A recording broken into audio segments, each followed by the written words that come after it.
welcome you to the Western Campus on a day when we get to honor our students that have worked very hard for the last 2 or 3 years, or maybe even more, depending on the person, to get where you're at today. So thank you all for joining us to congratulate the students. I hope you enjoy your evening. Thank you.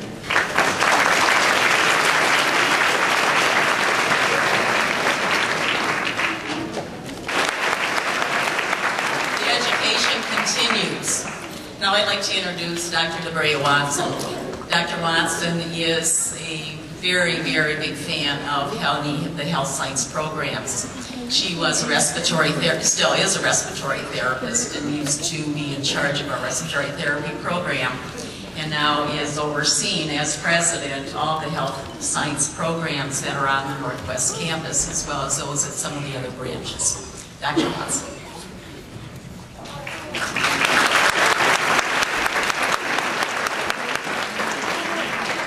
I say good evening again and congratulations to our graduates. As she said, I am a big fan of healthcare. You are entering an honorable profession that requires commitment and competence and lifelong learning. So I hope you're up for that.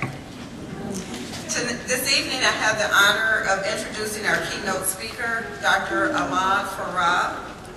Dr. Ahmad Farah is a podiatric physician who currently practices in Trenton, Michigan. You all have me okay in the back? I don't know if I need to adjust this at all. But I want to welcome you all. I'd like to thank Dr. Watson and the faculty here at Wayne County Community College for the opportunity to speak to your class. I want to thank you all and for the honor of letting me celebrate this day with you and congratulate you all for graduating. It's a good thing that you're going to get to medicine and right into the allied fields, because people never stop getting sick, as well as pets and those veterinary techs. So you'll always have a job some way, shape, or form in medicine. Graduation or commencement actually means the beginning. About 6 years ago, I was taking an auditorium, much like yourselves, and I was just finishing up at Barry University. And at that time, I was just so happy to get the heck out of there. Much easier structured. You knew what you had to do. You go to class, you study for exams, and you go home. But then you get out, and that's when your actual formal education begins. You think it gets a lot easier, but in fact it doesn't. The difference is when you get out, it's a lot more rewarding, because you're actually learning what you want to learn. They've given you the building blocks here, and then you've got to go on and supplement that. So, I'd like to tell you guys what takes you back to the new beginning. I'm going to try and keep this short because I can babble on forever. I actually wrote this down so I hope you stay focused. So first I'd like to emphasize on education. Andy McIntyre said, if you think education is expensive, try ignorance. So, you know, my father always gives me little words of advice, and he's fantastic on quotes. But one thing he always told me is that education is the only thing no one can take away from you. You can be sued, you can be beat up, you can be whatever. Education is there, it's always yours. If you have the ability to do so, to go on for even larger degrees, do it. Even if you take a few years off to work, if you can go back and you ever have the opportunity and you want to, if the drive is there, go and take it. It's never too late to go back. I took off 3 years between college and medical school myself. So it'll make you a more well-rounded person. So the second focus I want to emphasize is patient care. I know some of you are veterinary techs, but you know what?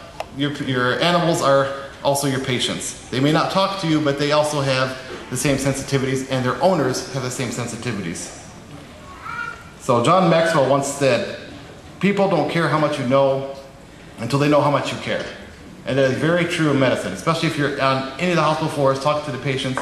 They don't give a rip if you can text off everything that was inside your books that you learned in school, because if they don't think you care about them as a patient, then they're not going to get better, and they don't want to hear it. So all the education in the world cannot prepare you for what you'll experience in the field. You'll see the best and the worst in people, sometimes in the same moment. And that's going to be from their families as well as their patients. You have to remember to treat these people like they're your own family. Treat these pets like they're your own pets. Take a step back and see how they feel. Treat them like your mother, unless you don't like your mother, then fine. You need to take that with you. You're not going to be the best at what you do. There's always going to be somebody better, but there's always going to be somebody worse. So that's always something to think about. I remember when I was taking my board exams, and I was very stressed out. So of course I called my dad. He's a physician as well. Said, get some wise experience. And his best advice to me was, a lot of dumber people did it. So can you. I said, okay. So I had to do it. So in closing, your families are extremely proud of you. You cannot imagine a sense of relief they are experiencing right now. So this would be the best time to ask for money. Okay. So I want to keep it short so we can get you guys to celebrate with your families. So I want to take care, class of 2010. Get out there and change someone's life. And thank you for having me here today.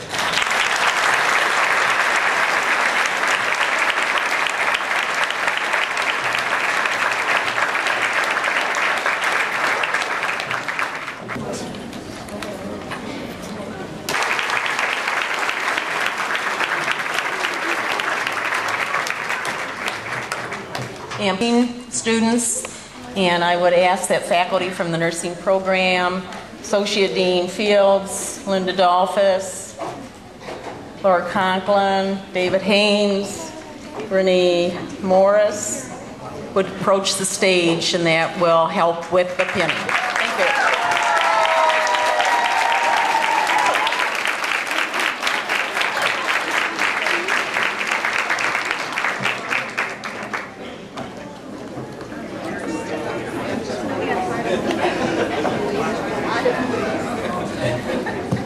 I know the nursing students are quite ready to get up out of here.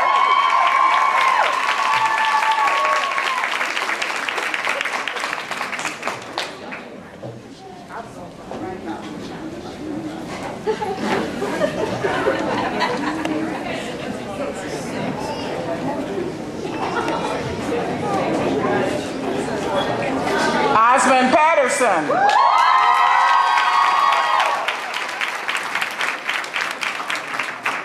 LaShonda Brown.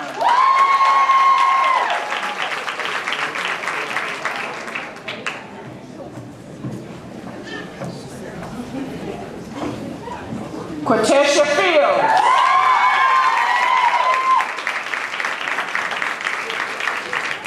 Nicole Ross.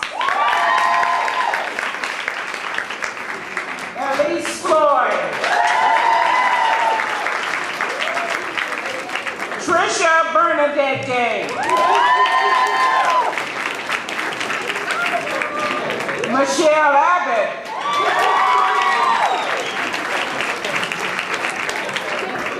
Tamara Ivy.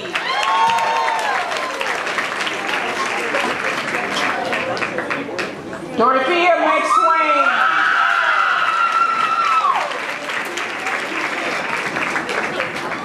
Crystal Hall.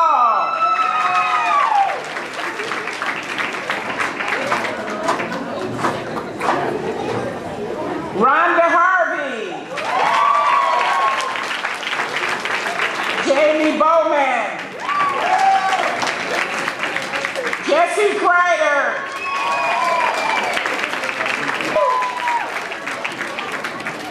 Jessica